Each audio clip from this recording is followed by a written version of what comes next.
All right, hello everyone. I am going to be doing my 2020 in the bag video, and we've got a couple of guests here, one of which is my lovely daughter, Layla. Say hi, Layla. Hi. She's going to be helping me with video services.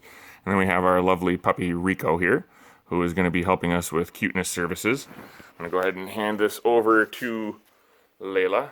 Be careful with your fingers, please. Did you already do it again? No. Okay. This is like our fourth attempt because she keeps hitting buttons on it, so we're going to try to be somewhat patient here. Go. All right. So first off, I want to give a huge shout out to Scott Price.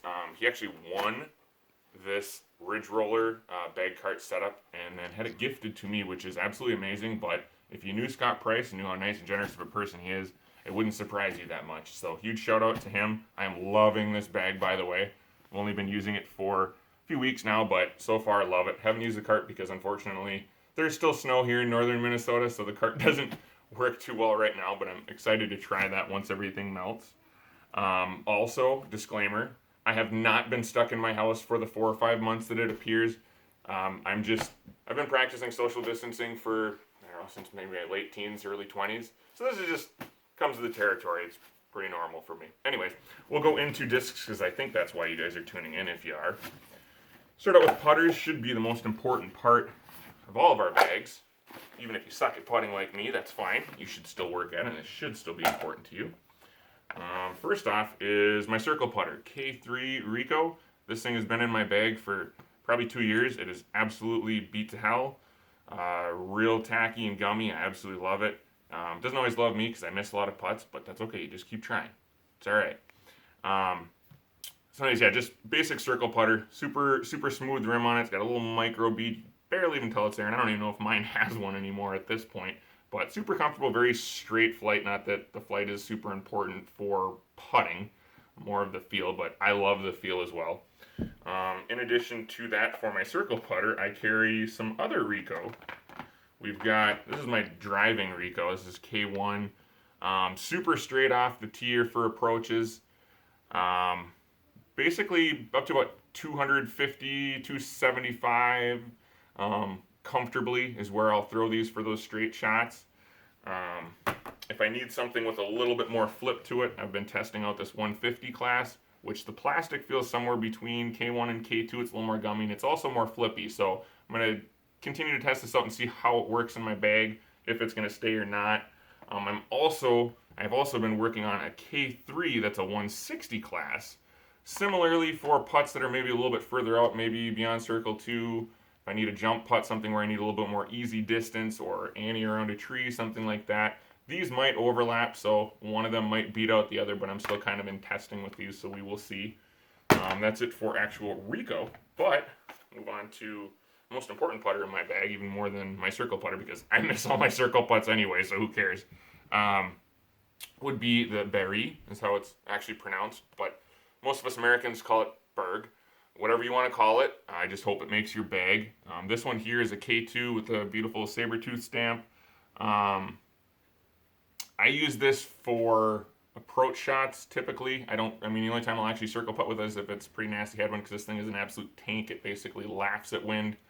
Yeah, so headwind putts, or just any kind of a straight to fading approach shot that I need to have, it basically has like a drop weight. It doesn't have too much lateral movement, so it just kind of dumps. And that's one variance between this K2, which is why I bag that compared to K3 or K1 when they're fresh.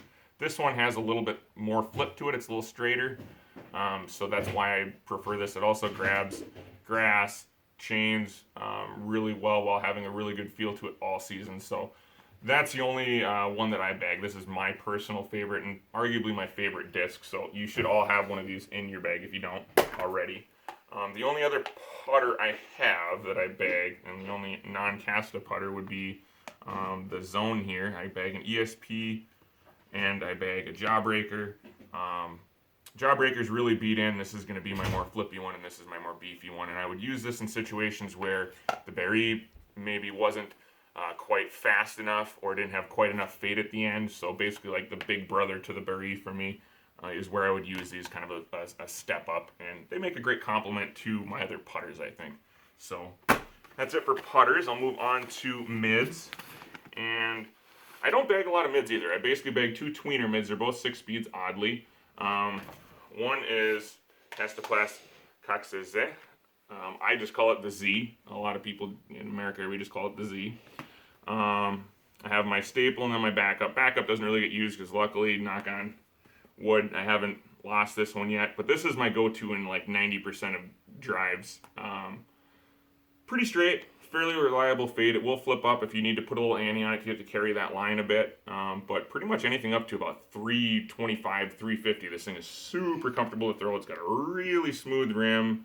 Really reliable straight flight with a little bit of fade at the end. So I really like these. I use these more than I do on drivers on, most courses. We have a lot of technical courses here, so that's part of it. But absolutely love this disc. Beautiful Power Kitty stamp by Michael Ramanauskas on these. I have a lot more with this amazing stamp if you need them. I'm trying to plug myself a little bit there, but anyways, awesome disc. The Z should definitely take a spot in your bag if it doesn't already. And the only other mid that I bag is the Goldline Trident by Latitude 64. These have been one of my favorite discs since maybe my second or third year playing. It's hard to really get them out. And essentially where I would use this would be anywhere where I would normally use the Z, but I need a little bit more fade at the end, or a decent amount more fade at the end. Or if I'm dealing with a little bit more headwind, I would use that. They also are my go-to for overhand shots or like cut rollers, usually a flick cut roller. So super, super important disc in my bag for me as well. I don't know, I've been addicted to these for a long time. So pretty much my 3 primary discs are going to be Berry, Z, and Trident. These are the 3 that I'm going to use the most on any given round. So there's that. Now we'll go into some fairways. I don't bag much here.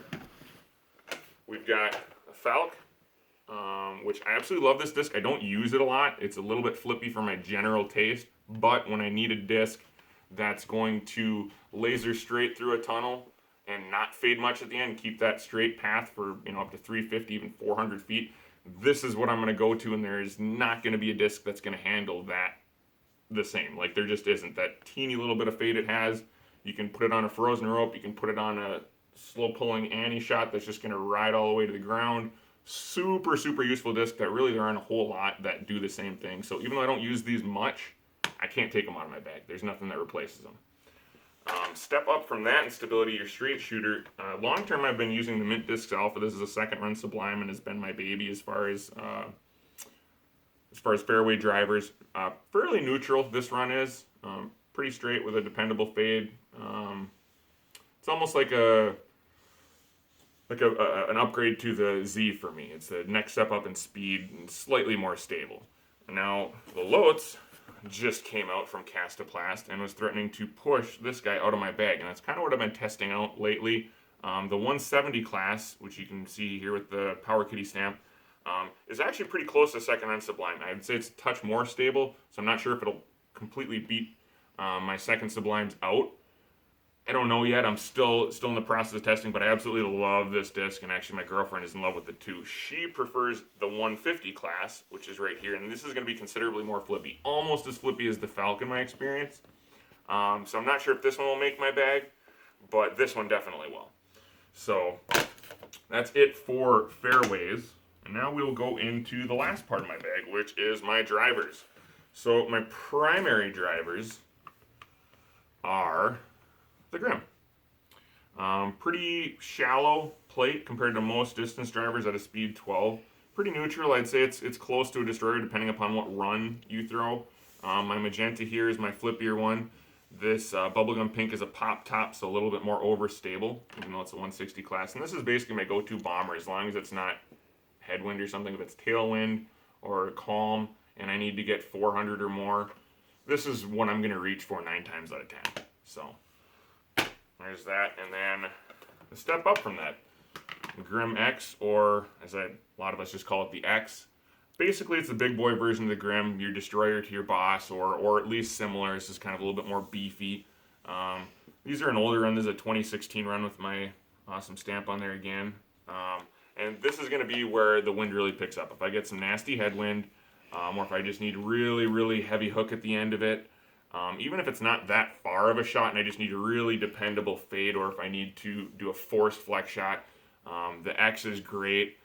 It does take a good amount of arm strength, arm speed, whatever you want to call it, so maybe not great for beginners unless you're looking for a utility disc, but it's still super useful in my bag.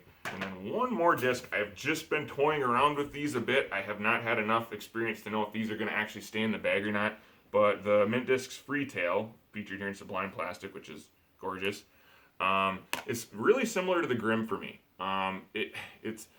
This run is pretty close, and this is one of the more stable runs. The other two that they made were supposedly a little bit less stable. I've yet to try them out, but it's maybe a touch less stable than the Grim my bag. So it might have a spot in the bag. Maybe the flippier one would have a better chance. So I'd have like a less stable complement to that if I need a little bit more turn on my distance shots. The feel of this plastic is great, and like I said, the flight is close enough to the Grim where it does have a really good chance to make the bag. It's just, we still have snow here. I haven't had a chance to do enough testing to know for sure. But yeah, that's basically all I have for discs in my bag. I hope you enjoyed watching it, and I hope you enjoyed having Layla as a shaky videographer. Thank you.